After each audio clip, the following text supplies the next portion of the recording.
Hi, and welcome back to Scratch. Today we're going to make baby back ribs. If you'd like to support the channel, please like and share this recipe. For this, we'll need 1 rack of baby back ribs, a cup of your favorite barbecue sauce, 1 cup of apple cider vinegar, a tablespoon of sugar, 2 teaspoons of paprika, 2 teaspoons of pepper, 2 teaspoons of garlic powder, 2 teaspoons of cumin, 2 teaspoons of salt, 1 teaspoon of dry mustard, and to add a rich smoky flavor, I'm going to use 1 teaspoon of mesquite liquid smoke.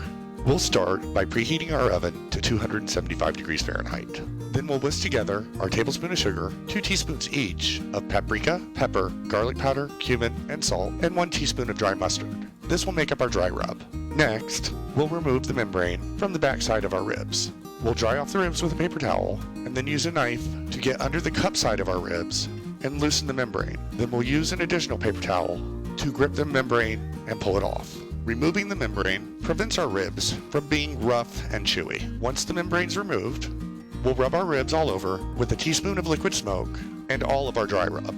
Then we'll prepare a roasting pan with cooking spray and place our ribs on it meaty side down. Next, we'll pour our cup of apple cider vinegar into our roasting pan and tint the ribs with foil. We'll then place them in the oven at 275 degrees Fahrenheit for 3 hours. After 3 hours, we'll remove our ribs from the oven, remove the foil, and baste the backside of our ribs with about a 1/4 cup of our barbecue sauce before putting it back in the oven and allowing the sauce to bake on for 30 minutes. After we've let our barbecue sauce bake on the backsides of our ribs for 30 minutes, we'll remove them from the oven and baste the meaty side with an additional 1/4 cup of our barbecue sauce. I'm going to be using silicone gloves to help me flip the ribs.